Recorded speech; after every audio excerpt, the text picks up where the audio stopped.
मैं तोमर हूँ, सोनीपत से हूँ। मैं सोनीपत में हमारा एक ही गांव है गोरड के नाम से, तोमरों का। जी तो इसलिए बहुत लोग जानते हैं कि हरियाणा में भी तोमर रहते हैं।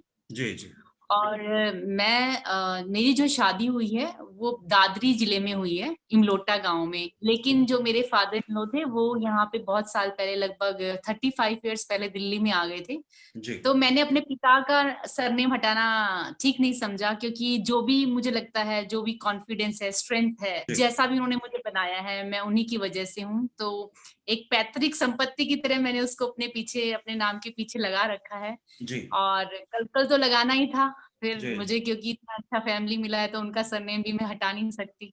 तो doctor Pankaj Tomar Kalkal is a big name, and जी it will be a big name. After my marriage I did my PhD, और उसके बाद मैंने सोचा था कि मैं लेक्चरर या प्रोफेसर के लिए अप्लाई करूंगी। जी लेकिन सर्कमस्टांसेस ऐसे हुए कि हमें बाहर जाना पड़ा, तो हम वहां से वापस आ गए। ऑस्ट्रेलिया गए, फिर मॉस्को गए।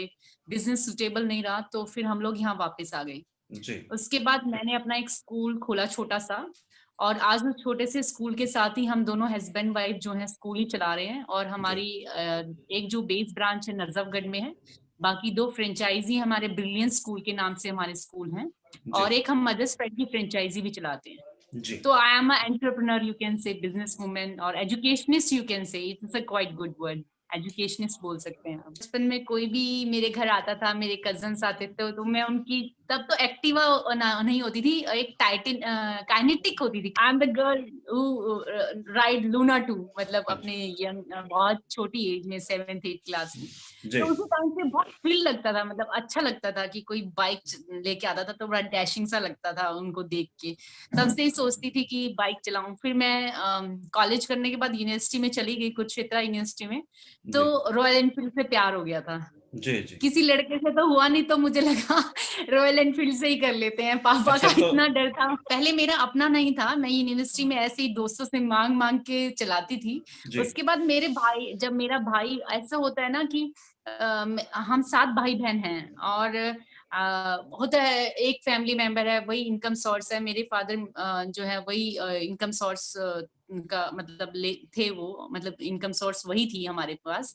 जी तो आप चाह कर भी नहीं मांग सकते इतनी एक्सपेंसिव चीज, और समझदार लड़कियां तो बिल्कुल भी नहीं मांगती हैं। और मैं ट्यूशंस करती थी, तो मैं कभी कभी सोचती थी जब मेरे पास बहुत सारे पैसे हो जाएंगे तो मैं एक बाइक ले लूंगी। लड़कियां अपने पापा से बहुत अटैच होती है, तो उनको बहुत से ध्यान से ऑब्जर्व करती हैं। तो उनको लगता है कभी तुम ये चीज मांग लो और तुम्हारे पिता के पास ना हो तो उन्हें उदास होना पड़े। मेरे भाई ने खरीदा था पहला रॉयल एनफील्ड 2003 में। 3 में। और थंडरबर्ड था वो मॉडल जो था, हमारे घर में आया था, एंड जी it was really a good one. और वो रोहतक में पड़ता था। देन मैं जब भी घर जाती थी तो उसी को चलाती थी। और अच्छा एक मेरे मुंह बोले भाई थे, उनके पास स्प्लेंडर था, तो वो भी चलाती थी मैं। और इसके बाद यहाँ पे जो है मेरे हस्बैंड, पहले तो मैं शादी में इतना उलझ गई कि मुझे याद ही नहीं कि मैं बाइक भी चलाती थी, मैं टू बी वेरी फ्रेंक। जी एकेडमिक्स भी चल रहा था, पीएचडी भी चल रहा था, बिजनेस सेटलमेंट भी चल रहा था, मेरी बेटी भी हो गई थी। मैं बिल्कुल भूल चुकी थी कि मेरा जी बाइक शौक था। और धीरे धीरे फिर मैंने सारे शौक तो खत्म हो ही जाते हैं एक तरह से लड़की के, जब वो सेटलमेंट करती है, अच्छे अच्छी बहू के रूप में स्थापित होना चाहती है। जी तो जी उसके बाद मैंने रॉयल एनफील्ड जो है, अभी मेरे हस्बैंड ने बोला है कि वो जो नया मॉडल है हिमालयन का वो दिलवाएंगे। बाकी मेरे पास अभी बेसिक मॉडल है, और डेजर्ट जिसको बोलते हैं रॉयल एनफील्ड का। जी और मैं हिमालयन भी चलाती हूँ। मेरे एक फ्रेंड है, और एक मेरा कजन, कजन तो नहीं है, मेरा नेफ्यू ही है, उसके पास हिमालयन है, वो भी मैं चलाती हूँ। Himalayan is the best one, मतलब लाइक फॉर मी। बहुत पहले की बात है, एक बार मैं और मेरे हस्बैंड जो है, मैंने उनको नहीं बताया था कि मैं बाइक चलाती हूँ, तो मैं और मेरे हस्बैंड अकेले बच्चों को छोड़ के मम्मी पापा के पास, यहाँ पे अपने सास ससुर के पास हम लोग ले गए थे। तो जी एक बाइक हमने हायर की। मैंने उनको बोला कि ना मुझे बाइक चलानी है। तो ही सेड कि ठीक है, पर तुम पीछे बैठना और मैं चलाऊंगा। मैंने कहा ठीक है। तो बाई चांस क्या हुआ, ही always like opt for the 4 wheeler. उनको अच्छा नहीं लगता 2 व्हीलर चलाना। तो मैंने कहा कि ठीक है, और उन्होंने किक मारी और उनसे स्टार्ट नहीं हुई। तो मैंने कहा मैं ट्राई करूं, तो मैंने एक ही किक में स्टार्ट कर दी। तो उन्होंने बोला अब तुम ही चलाओगी। तो जी मैंने लेह में उनको बाइक चला के दिखाई। Then he was very happy at that time, and he like that actually. और उसके बाद फिर वहां से आने के 3 4 साल बाद, अब तो मैं बहुत यूजुअली करती हूँ बाइकिंग। लाइक लेह के बाद मैंने वहाँ अपना केरला में भी बहुत बाइकिंग किया। वहाँ मेरी एक फ्रेंड है ऑफिसर, उसके पास मैं गई। मैं अपनी बाइक नहीं लेके जाती हूँ, ऑलमोस्ट कनेक्शंस होते हैं और सबको पता होता है कि पंकज आ रही है तो बाइक का अरेंजमेंट कोई ना कोई कर देता है। जी और बाकी अभी we are planning to go Spiti, मतलब जाने की सोच रहे थे, लेकिन ये कोरोना की वजह से जो है हम लोग नहीं जा पाए। और हमने फरवरी में एक विमा करके हमारा एक ग्रुप है दिल्ली में, और पूरे ऑल ओवर वर्ल्ड में है वो विमा ग्रुप करके, उसमें सिर्फ लेडीज जो है राइडर हैं। अच्छा। तो उसमें, हाँ, उसमें हम सिर्फ लेडीज राइडर हैं। कभी किसी को कनेक्शन की प्रॉब्लम हो जाती है, किसी को स्ट्रे की प्रॉब्लम हो जाती है, किसी की बाइक खराब हो जाती है, तो we keep on helping each other. किसी को ब्लड की जरूरत होती है, किसी का एक्सीडेंट भी हो जाता है, तो we are always on toes की हमें हेल्प करनी है किसी ना किसी की। जी तो इट्स लाइक दैट। और उसके बाद जो है मैंने पूरा अपना एनसीआर, चंडीगढ़, ये सब बाइक पे देखा है। अभी मैंने गोवा में हमने रैली की थी, वो फर्स्ट रैली थी बीमा इंडिया की।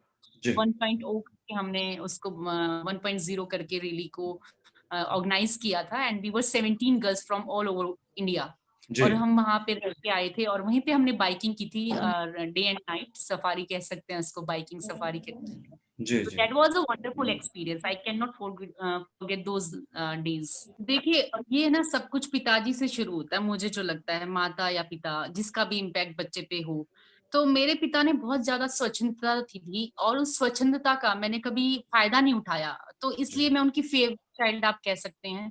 और मैं लड़कियों को यही कहूंगी कि आप अपना विश्वास बनाए रखिए अपने माता पिता में, क्योंकि उनसे ज्यादा अच्छा कोई नहीं कर सकता आपके लिए, जी चाहे वो लड़का ढूंढने की बात है, या फिर आपके कोई शौक पूरे करने की बात है, आपकी घूमने की बात है। मुझे लगता है माता पिता से बढ़िया कोई नहीं कर सकता। कोई लड़का अगर ये कहता है वो चांद तारे तोड़ के लाएगा, वो चांद तारे कभी नहीं तोड़ेगा, लेकिन दिल जरूर तोड़ जाएगा। तो मैं ये चाहती हूँ कि लड़कियां जो है ना अपने अपने लिए जीना सीखें, शुरू से उनको बताया जाए कि वो अपने लिए भी जिए।